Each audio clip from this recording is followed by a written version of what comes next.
Bonjour à toutes, bonjour à tous, bienvenue sur cette chaîne YouTube. Nous allons poursuivre nos tirages avec le tarot de Marseille d'Émilie Porte. Avant tout, je voudrais revenir sur le fait que je n'avais pas pensé jusqu'alors que vous pourriez tout simplement découvrir cette chaîne. Donc sachez qu'au moment où vous regardez cette vidéo, il y a précédemment d'autres vidéos qui ont été tournées de façon à ce que vous puissiez comprendre la signification de tous les 22 arcanes du tarot. Donc là, j'ai quatre cartes et la fois suivante, peut-être demain si j'ai le temps, je terminerai ce tirage avec les deux arcanes majeurs manquants qui seront donc le monde et le mât. Voilà, donc si vous tombez sur cette vidéo aujourd'hui, ce sont souvent des vidéos intemporelles. Voilà, chaque personne que vous pouvez écouter disent en fait la même chose. C'est vrai qu'il y a cette question de temporalité ou d'intemporalité qui en fait n'existe pas. Nous avons un temps humain, mais le temps divin, c'est tout à fait autre chose. Donc ça veut dire que ce que vous entendez aujourd'hui est valable pour le moment où vous allez tomber sur cette capsule. Ceci étant dit, aujourd'hui, nous voyons donc la carte de l'étoile. C'est la carte 17 dont nous voyons une jeune femme. Alors je vais cacher un petit peu, histoire que nous ne soyons pas censurés. La carte de l'étoile, nous voyons donc une jeune femme nue qui est entre la terre, le ciel. Il y a en fait tous les éléments. Nous voyons un colibri ici, une étoile au-dessus de lui qui semble veiller sur cet oiseau. Il y a ici l'étoile principale, la plus grosse, la plus flamboyante, qui pourrait être l'étoile du berger, la planète Vénus, la déesse de l'amour. Il y a toutes ces autres étoiles qui montrent bien ce lien, cette reliance entre la terre et le ciel, et cette jeune femme est au bord de l'eau en train de transvaser. Donc on nous parle de fluidité, d'harmonie, de grâce aussi, d'amour. La faune, la flore, tous les végétaux, tout cela est indiqué dans la carte de l'étoile. Donc ce que l'on peut ajouter à ce niveau-là, eh bien c'est qu'on va nous parler de confiance, de foi, de chance, mais aussi de protection, de sensibilité, de réconfort, de douceur, de bien-être, de quiétude, de détente, de gentillesse, de disponibilité, de délicatesse, d'idéal, de vocation. Regardez bien cette carte, parce qu'on va nous parler également d'intuition, de voyance, d'inspiration et de fécondité. Lorsqu'elle est à l'envers ou qu'elle ne présage pas par les cartes qui suivent un aspect favorable, on va nous parler de déception, de malchance, de faiblesse, de vulnérabilité, voire même de mollesse, d'irréalisme, de crédulité, d'un certain laisser-aller, d'une nonchalance, peut-être même dans l'extrême d'une soumission, d'un narcissisme. Et c'est aussi la carte qui exprime le retard.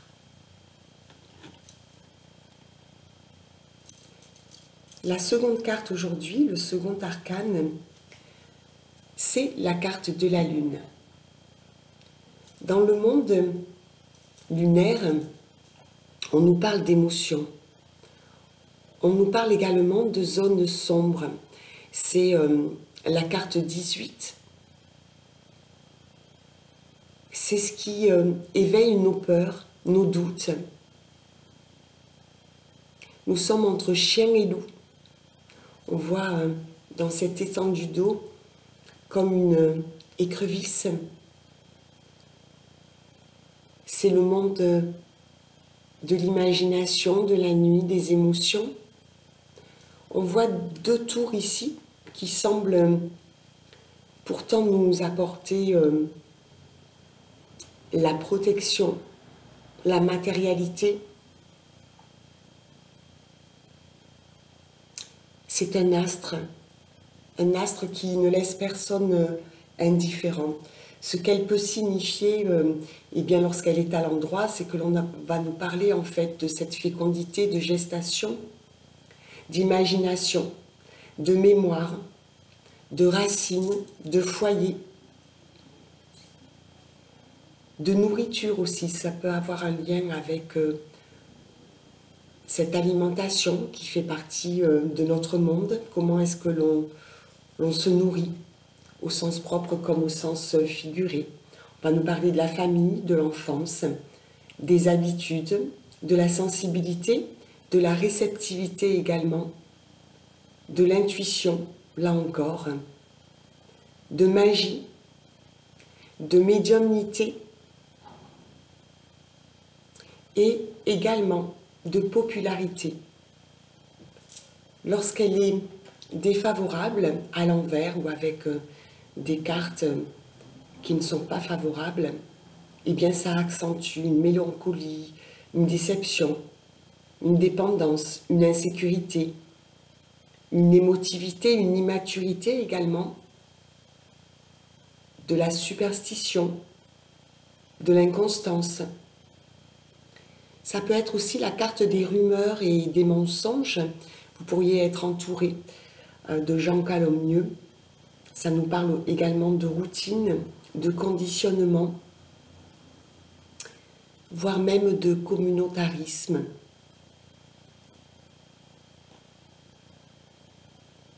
La troisième carte, la carte du soleil. Regardez comme elle est magnifique. C'est la carte 19. C'est la carte bien sûr du succès. On voit ce soleil qui brille de mille feux avec toutes ses couleurs. Cet astre nous regarde. Il a le regard face à nous. Il brille. Et il se répand. Sa chaleur, sa générosité, son ouverture se répand sur deux enfants qui sont derrière un muret qui signale une protection, mais pas un enfermement. Ils sont sûrement dans une relation d'amitié. Ça souligne toutes les émotions. Cette carte du soleil, ça souligne le succès, le charisme, la confiance en soi, l'optimisme, la volonté, l'objectivité également, la maturité, l'accomplissement, la chaleur, la créativité, la générosité. Mais ce peut être aussi l'or, le luxe, ce goût que vous avez pour tout ce qui brille. On va nous parler également d'amour, de mariage, de loyauté et de noblesse. Lorsque le soleil est à l'envers, eh bien, on va nous parler d'aveuglement, ce soleil si chaud qui rend notre discernement faux, d'orgueil, de vanité, de suffisance. Physiquement, ce peut être quelqu'un qui a des tics, des tocs. On va nous parler également de quelqu'un autour de nous qui pourrait bluffer, qui pourrait être cabotin, d'ostentation. Poussé à l'extrême, on va nous parler de despotisme, de colère, de susceptibilité, d'égocentrisme et de narcissisme également.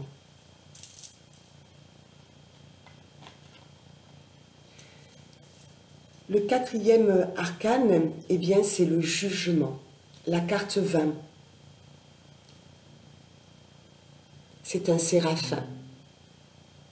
Il est ailé, Et cet ange, en fait, sort de ce nuage pour claironner avec sa trompette d'or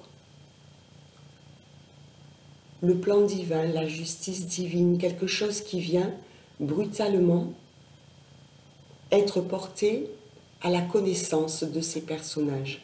Un homme, une femme qui sont visiblement nus et en prière,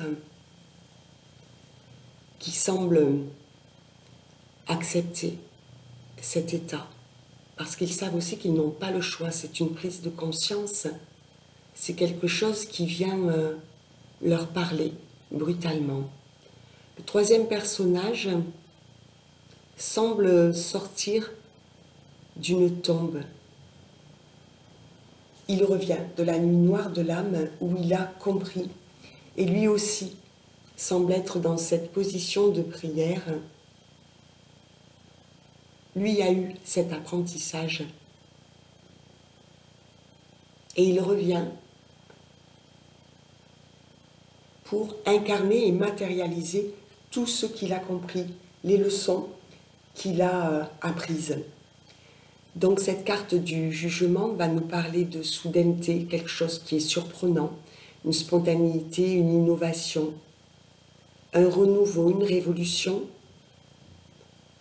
Ça peut nous parler également d'inspiration, de guérison.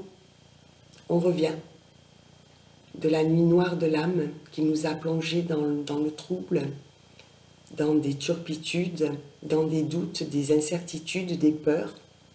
On en a fait le tour.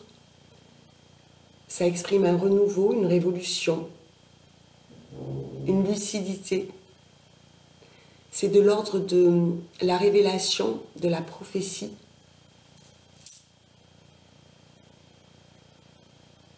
Il y a une libération. On peut également nous parler de notoriété, d'enthousiasme. Et selon les cartes qui sont à côté, mais déjà à elles toutes seules, c'est un jugement favorable. C'est quelque chose qui vient, qui semble dire que nous n'avons plus d'autre choix que d'écouter ce plan divin. Mais en général, c'est une carte positive. Le tout, c'est de voir la carte qui suit. Lorsqu'elle est positionnée à l'envers, eh bien, elle va être dans les extrêmes. Vous pouvez recevoir une mauvaise nouvelle brutalement, un changement déplaisant qui vient vers vous. Vous êtes déstabilisé. Il y a un jugement défavorable en votre, on va dire, dans votre vie. Peut-être des plans qui s'annonçaient bien et puis là, ça tombe mal. C'est quelque chose qui vient casser votre routine également. On retrouve la calomnie, cette idée du mensonge, du scandale. Il y a une surexcitation, quelque chose qui n'est pas tempéré ni équilibré. Ce peut être un grand bruit, un fanatisme, du stress également. Voilà donc très prochainement, sûrement demain si j'en ai le temps, je terminerai ce cycle des 22 arcanes avec les 2 arcanes qui nous restent à étudier, à observer. Aujourd'hui, nous sommes le 11 novembre et ce matin, dans un devoir de mémoire, parce qu'aujourd'hui, ce n'est pas simplement que la fête de la châtaigne dans certains villages de l'arrière-pays, ce devoir de mémoire m'a amené à me rappeler de l'année passée où j'avais ce vendredi 11 novembre en consultation un jeune garçon. Et ce jeune garçon m'a demandé quel était, selon moi, le mot le plus magique. J'ai répondu aujourd'hui. Intrigué, il me dit pourquoi aujourd'hui? Alors dans la mesure où je retrace un peu l'histoire de ce jeune garçon, où, comme moi, enfant, il entend, il voit, il ressent, et parfois il a peur, de ces visages, et notamment de ces gueules cassées, qu'il a pu voir en images, qu'il a pu entendre. Donc il a entendu la détresse, la peur. Tout cela a été de l'ordre de l'émotion. Et je lui dis, tu sais, aujourd'hui, c'est toujours le commencement. C'est en cela que ce mot est magique. On a toujours tendance à dire demain. Demain, j'arrête de faire ça. Demain, je me positionne. Demain, on verra demain. Le mot magique, c'est aujourd'hui. Aujourd'hui, je m'ouvre à cette journée. Aujourd'hui, je remercie pour ce que j'ai déjà. Aujourd'hui, je me sens pousser des ailes. Aujourd'hui, je regarde qui est autour de moi, qui est avec moi, qui peut-être est autour de moi et n'y a plus sa place. Aujourd'hui, j'ose affirmer, chercher qui je suis. Aujourd'hui, j'ai envie de dépasser le 7e ciel pour aller toucher les étoiles. Aujourd'hui est un mot magique parce que j'apprends qui je suis, j'apprends à me faire confiance, j'apprends à laisser à hier sa place. Je prends aujourd'hui en me disant, si je veux que demain existe, aujourd'hui est capital. Donc aujourd'hui, je prends conscience. Aujourd'hui, je m'intéresse peut-être à des personnes que je n'avais pas vues jusque-là, autour de moi, et qui me portent un intérêt, en tout cas à ce que je suis, à ce que je fais, à ce que je pratique. Peut-être qu'il est temps aujourd'hui que j'ouvre les yeux, que j'ouvre les bras, que j'ouvre mon cœur. Aujourd'hui, je prends soin de moi. Je fais du sport, je n'attends pas demain. Aujourd'hui, je m'aime plus qu'hier, et moins que demain sûrement. Aujourd'hui, je me laisse apprivoiser. Aujourd'hui, c'est le mot magique, parce que c'est de lui que tout part et que tout dépend. Et je suis l'alchimiste qui peut transformer. Aujourd'hui, je reprends donc ce pouvoir. Et ce petit garçon a réfléchi et il m'a dit, je crois que tu as vraiment raison. Aujourd'hui, je suis un super-héros. Aujourd'hui, c'est moi qui ai le pouvoir. Et oui, et aujourd'hui, ce que nous marquons, nous l'engrammons, nous l'imprimons. Et cela dans l'objectif que cela puisse perdurer. Aujourd'hui, c'est toujours le jour qui s'ouvre à nous pour que nous accomplissions ce que hier nous n'osions pas. Je vous encourage à réfléchir sur ce mot magique, à trouver votre mot magique, à vous aider, parce que des fois j'entends, mais dans ma vie il ne se passe pas grand-chose. Je crois que il suffit de le décider, de décider cette transformation, de décider de se dire, aujourd'hui je fais le bilan, je fais les comptes dans tous les sens, je regarde ce qui va, je regarde ce qui ne va pas, je vais être forcément plus attirée par ce qui fonctionne, ce que j'ai envie de produire ou de reproduire. Aujourd'hui, je suis cette actrice ou cet acteur de ma vie. Et c'est moi, en effet, qui ai le pouvoir d'étendre mon amour, ma lumière. Réfléchissez à ce mot magique. Je vous dis à bientôt pour le tirage des 2 derniers oracles. Au revoir. Enfin, l'âme et arcane majeur du tarot de Marseille d'Émilie Porte. Au revoir.